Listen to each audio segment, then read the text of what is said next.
Nobody expected that a simple traffic stop on a quiet Tuesday morning would bring down one of the most powerful men in Harlow County. But when Officer Marcus Chen pressed the record button on his body camera at 9:47 a.m., he captured something that would shake an entire community to its core. What started as a routine call about a disabled vehicle on Route 42 would expose a web of corruption so deep, so carefully hidden, that even the FBI had missed it for years, and it all came crashing down because one sheriff made one fatal mistake. He forgot the cameras were rolling. The morning fog still clung to the valley when Marcus pulled his patrol car behind the silver sedan with its hazard lights blinking. He'd been with the Harlow County Sheriff's Department for 3 years, and this was exactly the kind of call he'd handled 100 times before. A stranded motorist, probably out of gas or with a flat tire. Simple, straightforward routine. He radioed dispatch as he approached the vehicle. His body cam automatically activated the moment he opened his door. The timestamp showed 9:47 a.m. The driver, a woman in her mid-50s named Patricia Holloway, rolled down her window as Marcus approached.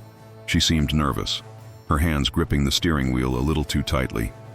"Good morning, ma'am. I'm Officer Chen." "Having some car trouble?" Patricia's voice trembled slightly. "My engine just died. I was on my way to the county courthouse for a meeting, and the car just stopped." Marcus noticed her hands were shaking. He'd seen enough nervous drivers to recognize something more than simple car trouble anxiety. "License and registration, please." As Patricia reached for her glove compartment, Marcus's radio crackled to life. It was Sheriff Robert Garrison himself, which was unusual. The sheriff rarely handled routine traffic calls. "Chen, what's your location?" The sheriff's voice had an edge to it that Marcus couldn't quite place. "Route 42, mile marker 15, disabled vehicle." There was a pause. Then, "I'm 2 minutes out. Wait for me before you proceed." Marcus felt the first whisper of something wrong. Why would the sheriff personally respond to a disabled vehicle? But he acknowledged the order and turned back to Patricia, who had gone completely pale. "Ma'am, is everything all right?" Patricia's eyes filled with tears. "Officer, I need to tell you something. I'm scared to be here. I was supposed to meet with the district attorney this morning about..."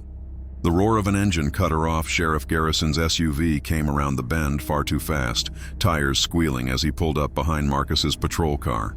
The sheriff emerged from his vehicle with purpose, his face flushed and his jaw set in a way that made Marcus's instincts scream warning. "Chen, I'll take it from here." The sheriff's tone left no room for discussion. "Sir, I've already started the stop. I just need to check her." "I said I'll handle it." The sheriff moved past Marcus toward Patricia's window, and that's when Marcus noticed something he would replay in his mind 1,000 times afterward.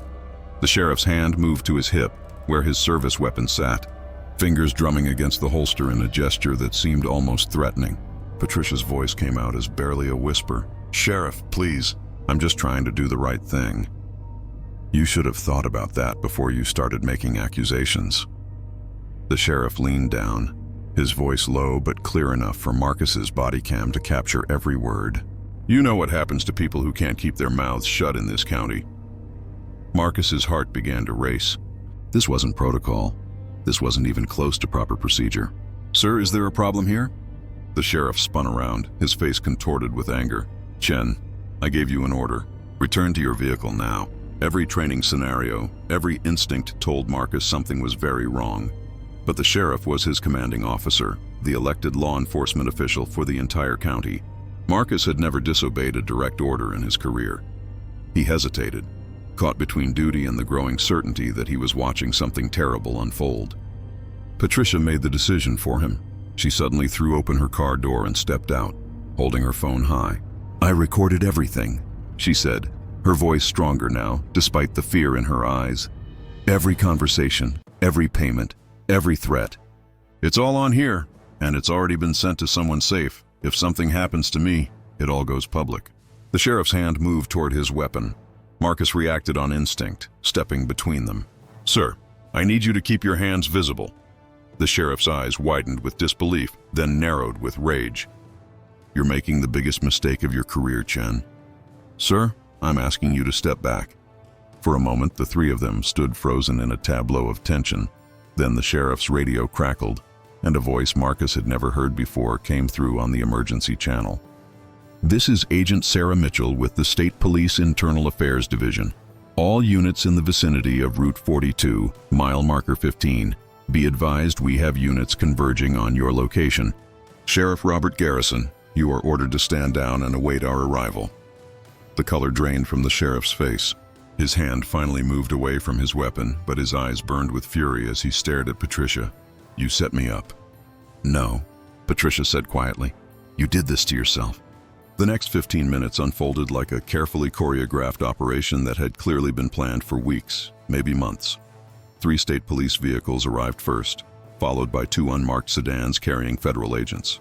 Marcus later learned that Patricia Holloway had been wearing a wire for the past 6 weeks, gathering evidence as part of a joint state and federal investigation into corruption in Harlow County. But it was Marcus's body cam footage that became the smoking gun. Because in those few minutes before the other officers arrived, Sheriff Garrison had made a critical error. In his anger and his certainty that he still controlled the situation, he'd spoken freely. You think anyone's going to believe you? He'd told Patricia. I've run this county for 12 years. I decide what evidence gets filed and what disappears. I decide which cases get investigated and which get buried. You're nothing but a disgruntled county clerk with an axe to grind. I was your county clerk, Patricia shot back. I processed every false invoice. I saw every payment you took from Miller Construction for the courthouse renovation contract. I watched you accept bribes from at least 6 different contractors over the past 3 years.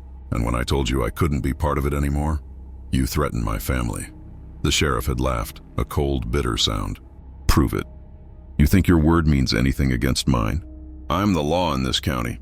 Every word was captured in crystal clear audio and video. Every threat, every admission, every arrogant declaration of untouchability, Marcus's body cam had documented it all. Agent Mitchell approached the sheriff with an expression of grim satisfaction. She was a tall woman in her 40s, with steel gray hair and eyes that had seen too many corrupt officials think they were above the law. Sheriff Garrison, I'm placing you under arrest for bribery, extortion, obstruction of justice, and witness intimidation. You have the right to remain silent. As she recited his Miranda rights, 2 federal agents moved forward with handcuffs. The sheriff's face cycled through emotions, disbelief, rage, and finally, a desperate sort of calculation. You don't understand, this is bigger than me. There are people, important people, who won't let this stand. Agent Mitchell's expression didn't change. We know about the others. We've been building this case for 14 months. Your cooperation could make things easier for you, but make no mistake, we have everything we need. As they led the sheriff to one of the unmarked vehicles, his eyes locked on Marcus. You're finished in this county, Chen, you hear me? Finished. Marcus didn't respond. He was still processing what he'd just witnessed, still trying to understand how a routine traffic stop had turned into the arrest of the most powerful law enforcement official in the county. Patricia approached him, her composure finally breaking as tears streamed down her face. Thank you. If you hadn't been here, if you hadn't stood between us, I don't know what he would have done. An FBI agent named Robert Torres introduced himself and asked Marcus to secure his body cam footage as evidence. You did good work today, officer. That footage is going to be crucial to our case. Over the next few hours, as Marcus sat in the state police barracks giving his statement, he learned the full scope of what had been happening in Harlow County. Patricia Holloway had worked as the county clerk for 8 years, processing financial documents and maintaining records for various county departments. About 3 years ago, she'd noticed irregularities in contracts awarded by the sheriff's office, inflated invoices, payments to shell companies, suspicious patterns that didn't make sense. At first, she'd convinced herself it was just bureaucratic inefficiency, but as the evidence mounted, she could no longer ignore what she was seeing. Sheriff Garrison had been running a sophisticated corruption scheme, accepting bribes from contractors in exchange for county contracts, manipulating evidence in certain cases for payment, and using his position to intimidate anyone who might expose him. When Patricia finally confronted him 6 months ago, he'd threatened her family, not directly, not in a way that could be easily proven, but the message was clear: keep quiet or suffer consequences. She'd lived in fear for weeks before finally contacting the FBI through an anonymous tip line. The federal investigation had been meticulous. They'd identified at least 9 contractors who had paid bribes totaling more than $2 million over 5 years. They documented instances where the sheriff had interfered with criminal investigations, buried evidence, and used his authority to protect certain individuals in exchange for money or political favors. But they needed proof that would hold up in court. They needed the sheriff to incriminate himself clearly, unambiguously, in a way that no defense attorney could explain away. That's where Patricia came in. She'd agreed to wear a wire and continue her normal duties, hoping to catch the sheriff making explicit statements about the corruption. What they hadn't planned for was the sheriff discovering that Patricia had scheduled a meeting with the district attorney someone. They later discovered it was the sheriff's secretary, who was part of the corruption network, had tipped him off. He'd panicked, rushing to intercept Patricia before she could reach the courthouse. His plan had been to intimidate her into silence one final time, perhaps even to arrest her on fabricated charges. What he hadn't counted on was Marcus Chen's body cam capturing everything, including statements so damning that no jury could ignore them. The case moved quickly after that. Within a week, 3 county commissioners were arrested. The investigation expanded to include the county treasurer, 2 judges, and a state legislator who had been receiving payments to influence legislation favorable to the sheriff's contractor friends. The corruption had tentacles that reached deep into the local government, creating a network of complicity that had operated for years. Marcus's body cam footage became the centerpiece of the prosecution's case. Legal analysts called it one of the clearest examples of public corruption captured on video. The sheriff's own words, his admission that he controlled what evidence got filed or disappeared, his explicit threats to Patricia, his arrogant declaration that he was above accountability, made the case ironclad. The trial took place 7 months later. Marcus testified for 2 days, walking the jury through what he'd witnessed that morning on Route 42. He explained his training, his standard procedures, his growing unease as the situation unfolded, and his decision to step between the sheriff and Patricia when he believed a threat was imminent. The defense tried to argue that the sheriff's words had been taken out of context, that he was simply trying to maintain order during a tense situation. But the body cam footage was devastating in its clarity. The jury watched as Sheriff Garrison threatened Patricia, admitted to evidence tampering, and displayed a level of arrogance that shocked even the most jaded courtroom observers. Patricia's testimony was equally powerful. She described years of watching corruption flourish, her growing moral distress, and her fear for her family's safety. She presented documents, recordings, and email chains that corroborated every allegation. The contractors who had paid bribes testified in exchange for reduced sentences, providing detailed accounts of how the system worked. The jury deliberated for less than 4 hours. Sheriff Robert Garrison was found guilty on 18 federal counts, including racketeering, bribery, extortion, and obstruction of justice. He was sentenced to 23 years in federal prison. The judge, a stern woman who had presided over corruption cases for decades, didn't mince words during sentencing. You were entrusted with upholding the law in your community. Instead, you treated that trust as a license to steal, to intimidate, and to corrupt the very institutions meant to protect citizens. Your crimes weren't crimes of passion or desperation. They were calculated, sustained, and entirely self-serving. You showed no remorse, no recognition of the harm you caused, and no respect for the oath you took. The other defendants received sentences ranging from 5 to 15 years. The county government was placed under state oversight while new elections were held and reforms were implemented. The scandal made national news, becoming a case study in how bodycam technology could expose corruption that might otherwise have remained hidden. For Marcus Chen, life changed in ways he never anticipated. He became a reluctant hero, praised for his integrity and quick thinking, but he struggled with the aftermath, the realization that he'd worked for years under a corrupt sheriff without seeing the full picture. Other deputies came forward with stories of incidents that now made sense in retrospect, evidence that went missing, cases that were dropped without explanation, witnesses who suddenly became uncooperative. He wondered how many times he'd been part of the problem without knowing it. How many cases had he worked where the sheriff had interfered? How many citizens had sought help only to find their complaints disappeared into a system designed to protect the sheriff rather than serve justice? Patricia Holloway moved to another state after the trial, seeking a fresh start away from the memories and the notoriety. But before she left, she met with Marcus one final time at a quiet diner on the edge of town. "I wanted to thank you properly," she said.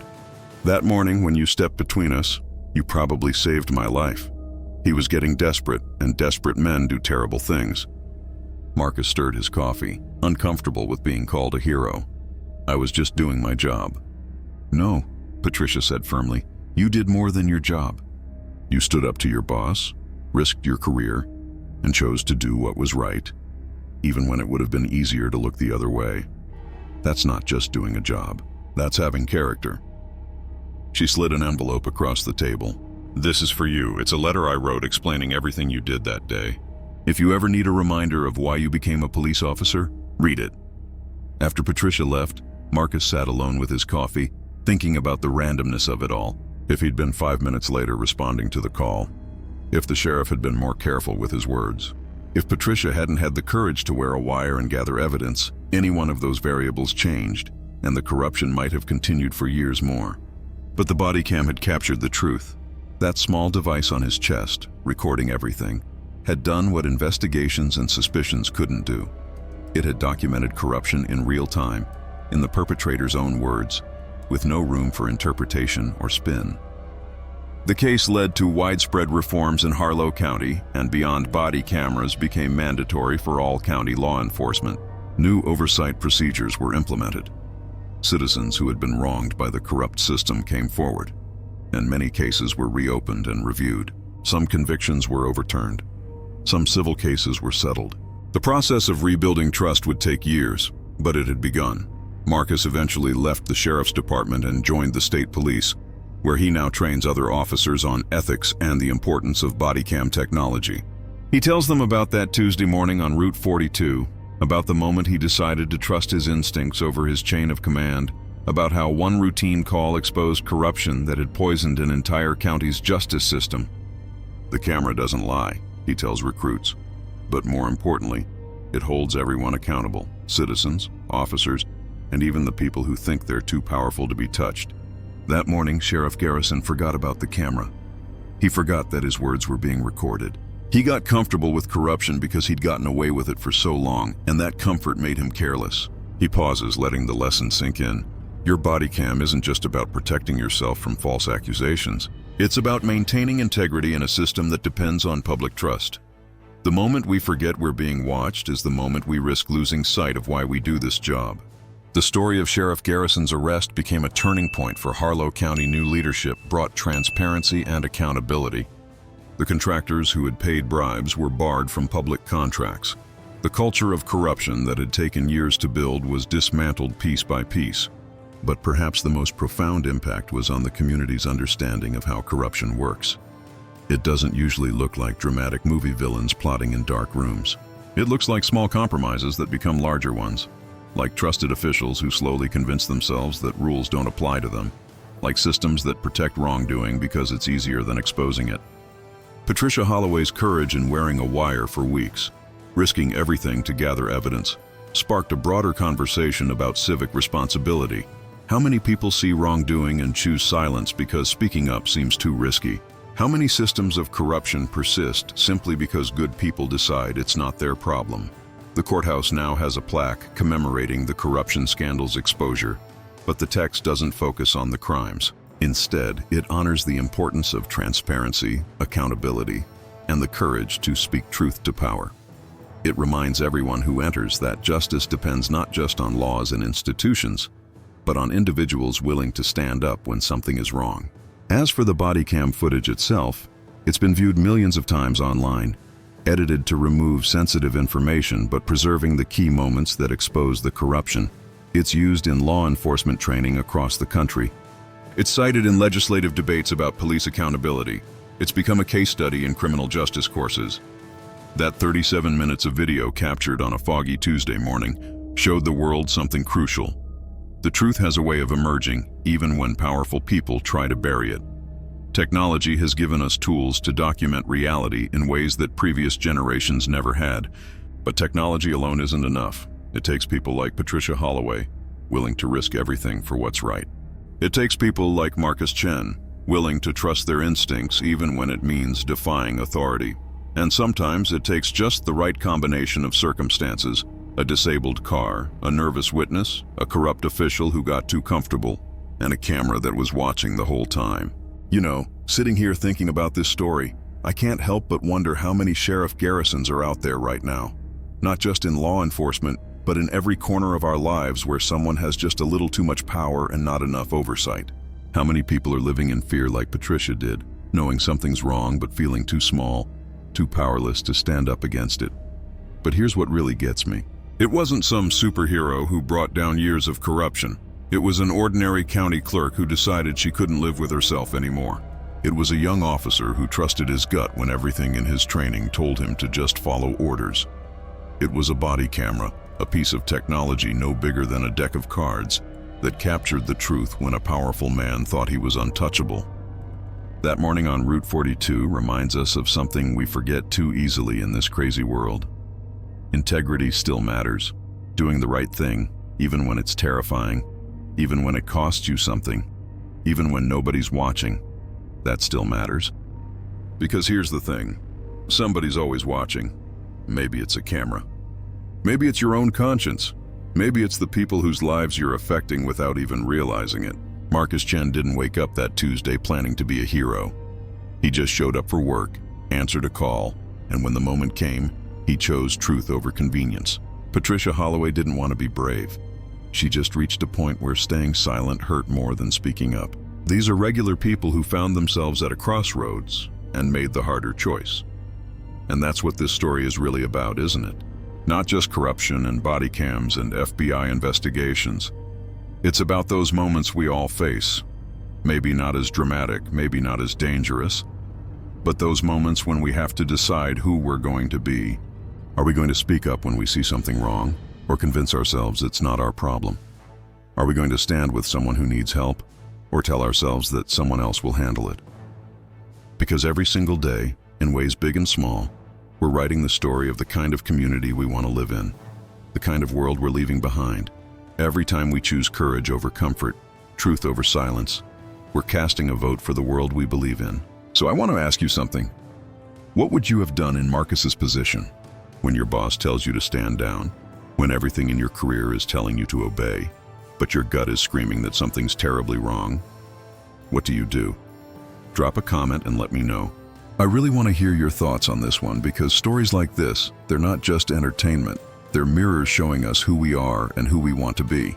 And if this story moved you, if it made you think, if it reminded you that ordinary people can still make an extraordinary difference when they choose to stand up, do me a favor and hit that subscribe button.